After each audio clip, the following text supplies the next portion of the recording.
B'isem tal-Missier u tal-Iben u tal-Ispiritu Santu.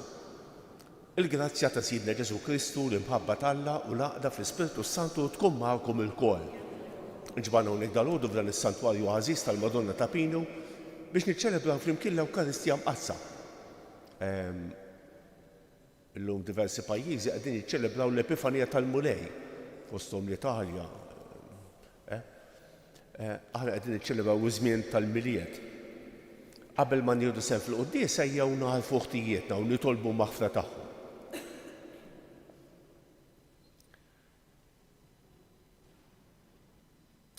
Se nofru dan is-sagrifiċċju tal-quddies għall-erbieħ ta' Nikolina u Klement Bajjada, Loretu u Karmela Raba. Int li jogħġbok isservina bħalna biex issalvana u mulej ħniena. Int li ritmu tarina fuq is-salib Kristu ħniena. Int li ġajf taħt il-triq tas-sema mulej ħniena. Iħenna rina Alla li jista' kollox, jaħfrilna dnubietna u jwassalna għal ħajja ta' dejjem. Nitolbu. U Alla ibnek il-waħdini der fostna fin-natura tagħna l-bnedmejn. Għamel li permess tiegħu niġġeddu minn ġewwa fl-ispirtu kif minn barra bl-għajnejn tal-ġisem għarafnieh bniedem bħalna. Ibnek Ġesu Kristu siedna li hu Alla u miegħek jgħix u jisaltan flimkien mal-Ispiritu Santu għal dejjem ta' dejjem.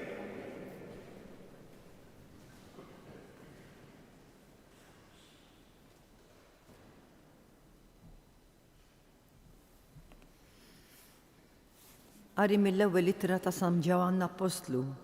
Eżiż, ejjew inħobbu l-xulxin għax l-imħabba ġejja minn Alla u kull min iħobb u mwieled minn Alla u jaraf lil Alla. Dak li ma jħobbx ma rafx lil Alla għax Alla hu imħabba. B'dan deret l-imħabba tal-Alla fina għax Alla bagħat lill-Ibnu l-waħdini fid-dinja biex ngħixu bih. U hawn qiegħda l-imħabba mhux għax aħna ħabbejna lil Alla, imma għax ħabbna hu u bagħat lill-Ibnu biex ikun ta' tpattija għal dnubietna. Il-kelma tal-mulej. Sarm responsorjali ngħidu flimkien lilek iqimu iġnus kollha mulej. O Alla, għati lis-Sultan il-ħaq tiegħek, il-ġustizzja tiegħek lil bin is-Sultan biex jiġġudika il-poplu tiegħek bil-ġustizzja u bil-ħaq l-imsejknin tiegħek. Lilek iqimu iġnus kollha mulej. Jinżel mill-muntanji slim lill-poplu, tinżel mill-għoljiet il-ġustizzja u biħares id-dritt tal-imsejknin tal-poplu u bisalva lill-fqajrin. Lilek iqimu ġnus kollha mulej. Tħaddar f'jiemu il-ġustizzja u slim kotran sa ma jintemm il-qamar. Isaltam minn baħar sa baħar u mixmara sa truf l-art. Lilek iqimu ġnus kollha mulej. Inqimmu bil-wifqa.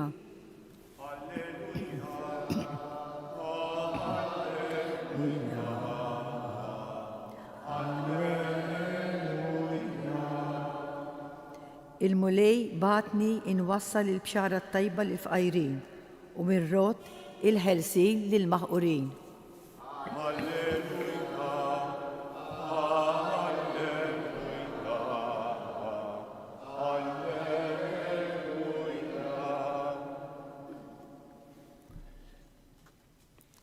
Il-mulej magħkom. Qari mill-Evanġelju skont San Mark.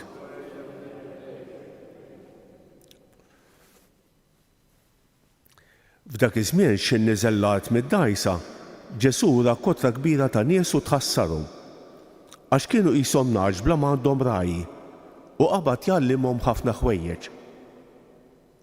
Meta kien sar il-ħin ċmielu, resqu d-dixxipli tiegħu u qalulu dan post imwarrab u ġa sar ħafna ħin. Ibagħthom ħajmorru fl-irsiset u fl-irħula tal-qrib jixtru xi ħaġa x'jieklu. Iżda hu weġibhom, għatuhom intom x'jieklu. Qalulu u aħna se mmorru nixtru b'200 dinar ħobs biex nagħtuhom x'jieklu. Imbagħad staqsihom, xi kemm għandkom ħobs? Morru waraw. Meta saru jafu qalulu 5 u 2 ħutiet. Imbagħad ordnalhom iqiegħdu l kulħadd bil-qiegħda ġemma fuq il-ħaxix aħdar. U n-nies inxteħtet fl-art 100-150. U ħal 5 ħobżiet u 2 ħutiet, refajnejh lejn is-sema, bierek, qasam il-ħobżiet u ta' l-kisriet lid-dixxipli tiegħu biex inewluhom lin-nies qudiemhom. U qasam ukoll iż-2 ħutiet bejniethom ilkoll. U kulħadd kielu xaba. U ġabru l-bċejjex li fadal mill-ħobs u l-ħut u imlew 12 qoffa. U kienu 5,000 raġel dawk li kielu mill-ħobs. Il-kelma tal-mulej tifħejr lilek Kristu.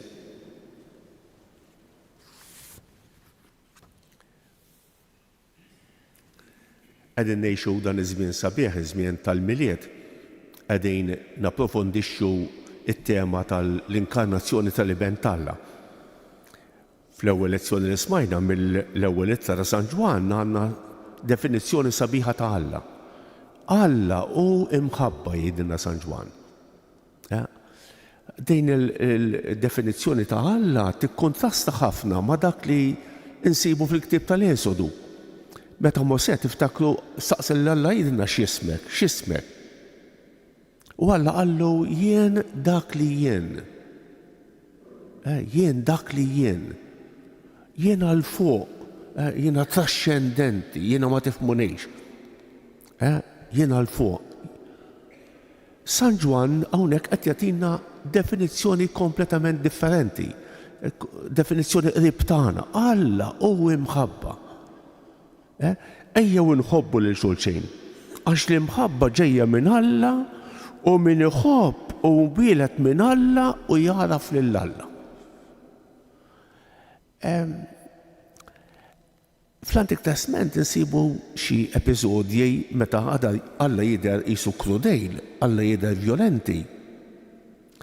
Mela minn fejn ġaba din San Ġwan li qed jgħidilna li Alla huwa mħabba? Ir-raġuni li għati San Ġwan tafu x'inhi għax Alla bagħat lill-Ibnu l-waħdieni biex jifdina. Kemm fil-Vanġelu tiegħu San Ġwan, kapitlu 3, jgħidilna dik is-sentenza Alla hekk ħabb lid-dinja li ta' lill-Ibnu l-waħdieni biex kull min jemmen fih ma jintilifx imma jkollu l-ħajja ta' dejjem. U dik isemmi hawnhekk ukoll. B'dan deret li mħabba Alla fina għax Alla bagħat lill-Ibnu l-waħdieni fid-dinja biex ngħixu bih. Din hija l-garanzija tal-imħabba Alla. Trid prova li Alla jħobbna, li Alla huwa mħabba. L-inkarnazzjoni ta' Ibnu. Wieħed kittieb jgħid min iħobb għandu lil Alla f'qalbu u qiegħed fil-qalb ta' Alla. Kemm sabiħa. Min iħobb għandu lil Alla f'qalbu u qiegħed fil-qalb ta' Alla. Kelma fuq il-Vanġelu tal-lum illum għandna dan it-tkattir tal-ħobs skont San Mark. Interessanti, żewġ affarijiet żgħar. Il-kelma li jgħid fil-bidu. Ġesu ra l-kotra kbira ta' nies u tħassarhom. Din il-kelma hija kelma pjuttost femminili. Turi l-qalb femminili ta' Alla. Alla jader, Alla mhux vendikattiv. Alla jader. U kienet din il-modrija ta' Alla li waslet għall-inkarnazzjoni tal-iben ta' Alla. Alla tħassarna. Tħassarna aħna li konna sejrin għal ġol ħajt. Aħna li konna omi, aħna li konna midin bejn. Mitlu fejn. Din ir-raġuni tal-inkarnazzjoni tal-iben ta' Alla. Għax kienu jisom naċ bla m'għandhom raj. U kif isolvi il-problema Alla billi jgħallim lin-nies u billi jagħmel mirakli. U l-aħħar ħaġa, b'dan ir-rakkont ta' tkattir tal-ħobs, l-evanġelisti jsemmuh diversi drabi, l-evanġelisti kollha jsemmu t-tkattir tal-ħobs. U f'dan ir-rakkonti between the lines hemm in-nota ewkaristika. Jekk wieħed jistudja ftit dawn ir-rakkonti, jinduna li l-evanġelisti jużaw l-istess terminoloġija għall-Ewkaristija. Tal-imod li jisu l-evanġelisti qegħdin jippreparawna b'dawn il-mirakli għall-Ewkaristija. Ara Ġesuħa il-5 ħobżiet u ż-żewġ ħutiet refa' għajnejh lejn is-sema, bierek, qasam il-ħobżiet u tal-kisriet li d-dixxipli tiegħu nawruhom lin-nies. Ara, l-istess terminoloġija tal-Ewkaristija. Kemm hija sabiħa kieku aħna wkoll meta nieklu niskopru l-imħabba tal-Alla lejna u niskopru l-Ewkaristija.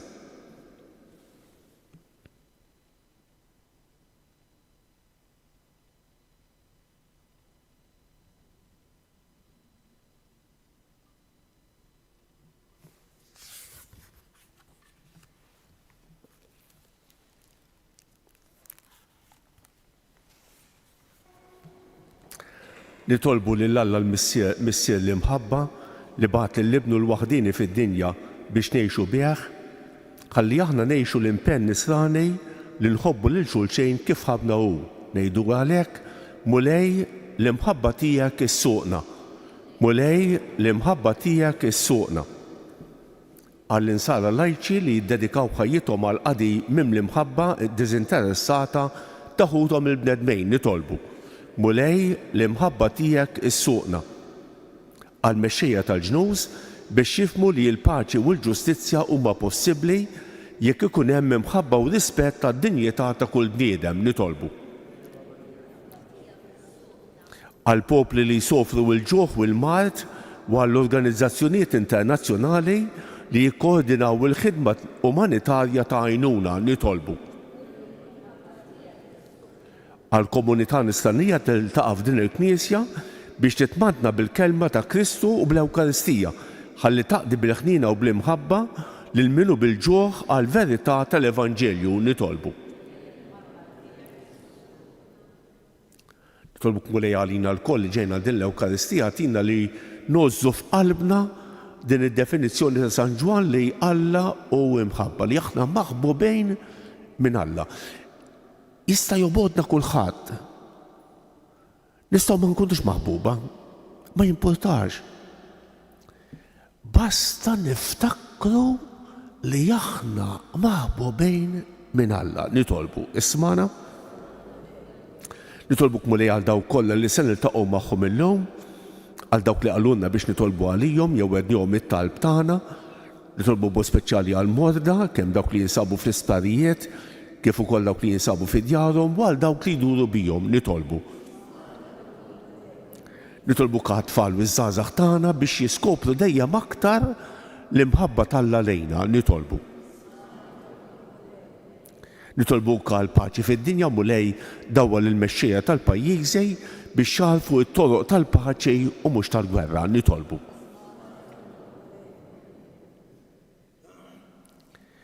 Mulej Alla tagħna ibnek der fostna bħala bniedem biex ixandar is-salvazzjoni lill-imsejknejn. Għati lilna l-qawwa biex inwieġbu bħajjitna għal dan id-don ta' mħabbtek u nuruh bil-ġenerożità lil ħutna li huma fil-bżonn. Bi Kristu siedna.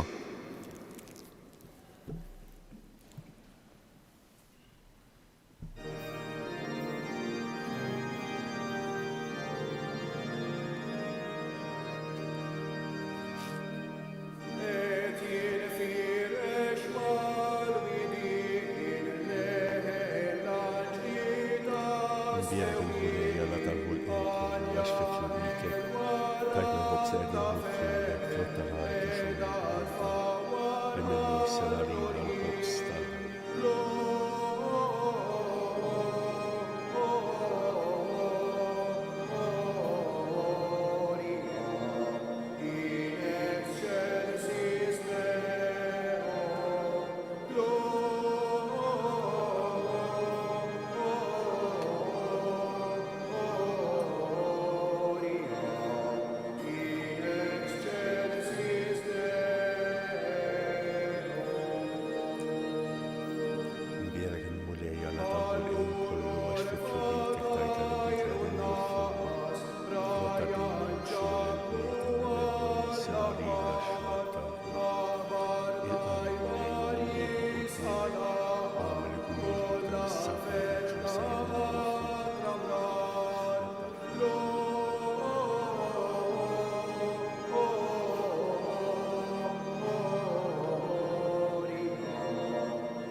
Itolbu ħuti biex dan is-sagrifiċċju tiegħi u tagħkom ikun joġob l-Alla l-Missier li jista' kollox.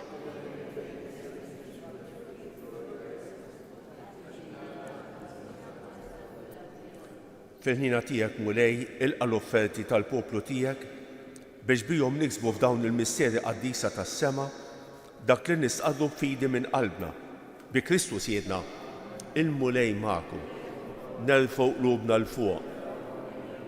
Niżu ħajr lill-mulej Alla tagħna.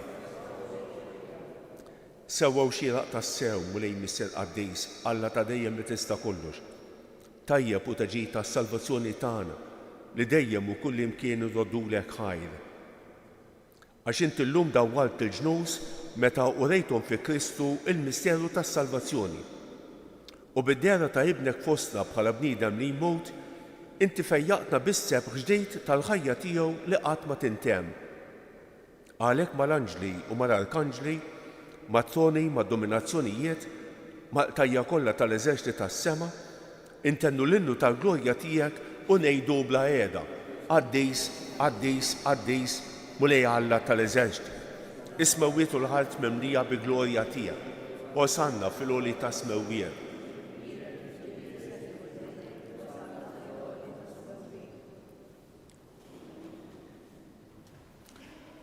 Qaddis tas-sew int mulej, inti lajn ta' kull dusija.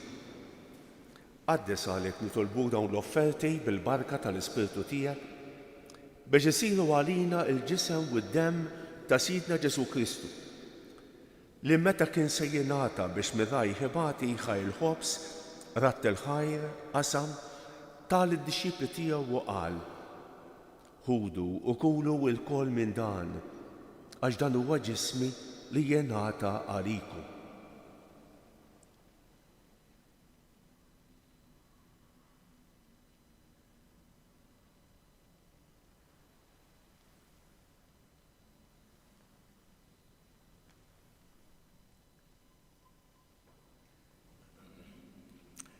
Hekk ukoll wara li klaħaj il-kalċi reġa' ratt il-ħajr tal id-disċipli tiegħu u qal: ħudu u xorbu minnu l-koll.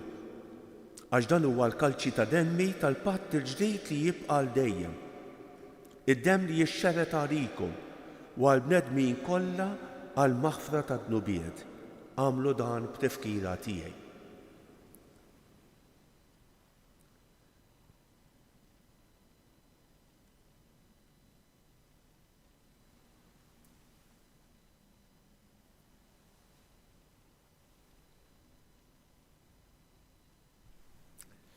Dan l-misteru tal-fidi inħabru l-mewt tiegħek mulej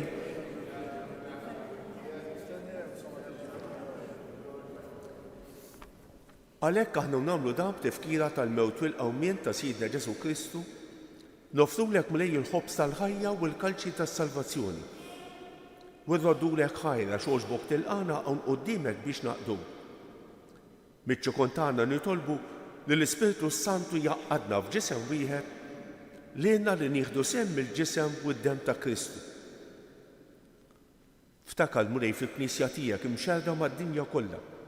Wettaqa fl-imħabba flimkien mal-Papa Ljum, mal-Isqof tagħna Anton u mal-Ministri tiegħek kollha. Ftakar fil-qaddejja tiegħek Nikolina u Klement Bajjada, Loreto u Karmela Rapa li jogħġbok issejħilhom għal għandek minn din id-dinja. Għamel li kif huma bil-magħmudija mietu f'ibnek u bħal ibnek, hekk ukoll f'ibnek u bħal ibnek jilxu xtawa għall-ħajja. Ftakar ukoll fħutna li raqdu bit-tama tal-qawmien, ftakar fil-mejtin kollha. Daħħalhom quddiemek fid-dawl tas-sebħ tiegħek. Ħenna rina l-kol nitolbu, għati lilna wkoll il-wirt tal-ħajja ta' dejjem. Flimkien mal-Verġni Mqazza u Malla Marija, ma' San Ġusepp, ma' San Ġorġ Preka, mal-Apostli u l-Qaddisin kollha li jgħixu fil-ħbiberija tiegħek sa mill-bidu tad-dinja. Għamel li magħhom infaħruk u nsebħuk b'Ġesu Kristu ibnek. Bi Kristu, ma' Kristu u fi Kristu jingħata lilek Alla Missier li tista' kollox, flimkien mal-Ispiritu Santu kull ġieħu glorja għal dejjem ta' dejjem. Ejjew nitolbu kif għallimna u riedna nagħmlu li ben Alla għas-salvazzjoni tagħna. Missierna li inti f'isma wieħed, jitqaddes ismek, tiġi saltnatek, ikun li trid int kif fis-sema hekk da fl-ard. Ħobżna ta' kuljum agħtina llum. Aħfirna d-nubietna bħalma nafru lil-minuħati għalina. La ddaħħalniex fit-tiġrid iżda ħlisna mid-denni. Eħlisna nitolbuk Mulej minn kull denni. Għatina fit-tieba u l-ħnina tiegħek il-paċi fi żmienna biex nkunu ħielsa dejjem midnub u imħarsa minn kull inkwiet. Aħna u nistennew u nittamaw ilena u l-miġja tas-Salvatur tagħna Ġesu Kristu. Mulej Ġesu Kristu li qed l-Apostli tiegħek inħallilkom isliem, nagħtikom islem tiegħi la tħarrix lejn nubietna, iżda ħares lejn il-fidi tal-Knisja tiegħek. Għatija isliem u l-għaqda li inti trid fija, inti tgħix fis-Saltan għal dejjem ta' dejjem. Il-paċi tal-Mulej tkun dejjem magħkom. Għatu il-paċi lil xulxejn.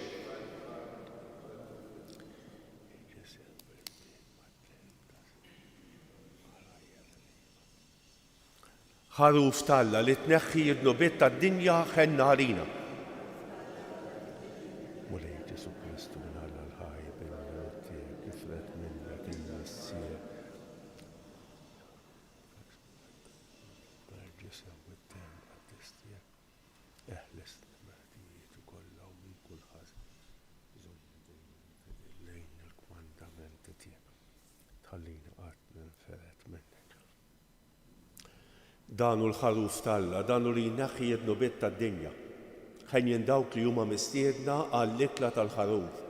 Mulej ma jisfoqlejx li tidħol taħt is-saqaf tiegħi iżda kelma waħda u ruħi tkun imfejqa.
Alla sema, tixtex fosti il-bnedmin.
Ġesu ġejt fostna biex turina l-wiċċ sabiħ tal-Missier.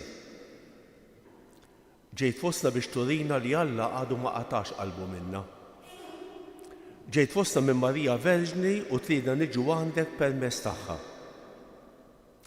Ġejt fostna biex tfittex lilna mitlu fejn u timla bis-sens lil ħajjitna. Ġejt fostna biex ma nħossunix aktar weħedna. Ġejt fostna ċkejken u umli biex aħna ma nitkabrux. Ġejt fostna fit-tbatija u biex tbati, għax kull min iħobb irid ikun lest li jbati. Ġejt fostna u bħalna għaddejt u għadek tgħaddi mill-ġuħ, mill-faqar u mill-persekuzzjoni. Ġejt fostna biex tibqa' magħna u tkun għalina ikel. Glorja lill-Missier u lill-Liben u lill-Ispiritu Santu. Nitolbu. U Alla inti tqarribna lejk bis-sem li tagħtina fis-sagrament tiegħek. Kabbar fi qlubna l-frott tal-qawwa tiegħu biex waqt li nirċievu dan id-don minn għandek bih stess nitħejjew tajjeb għalih bi Kristus jedna. Ħanejdu dawk it-tlieta Vamarijiet li talbet il-Madonna stess minn dan is-santwarju. Nofruhom skont intenzjonijiet u l-bżonnijiet tagħna u għall-bżonnijiet tal-persuni li nixtiequ nitolbu għalihom. Żgur li kulħadd ikollu xi persuni f'moħħu għal min jitlob. Sliem għalik Marija, bil-grazzja mimlija l-murej miegħek, imberek inti fost in-nisa u nbierek il-frott tal-ġuf tiegħek Ġesu. Sliem għalik Marija, bil-grazzja mimlija l-murej miegħek, imberek inti fost in-nisa u nbierek il-frott tal-ġuf tiegħek Ġesu. Sliem għalik Marija, bil-grazzja mimlija l-murej miegħek, imberek inti fost in-nisa u nbierek il-frott tal-ġuf tiegħek Ġesu. Madonna ta' Pinu, Sultana tal-Familja, ħarstek fuqna dejjem żomm. Il-mulej magħkom. Iberikkom Alla li jista' kollox il-Missier u l-Iben u l-Ispiritu Santu. Morru fil-paċi ta' Kristu.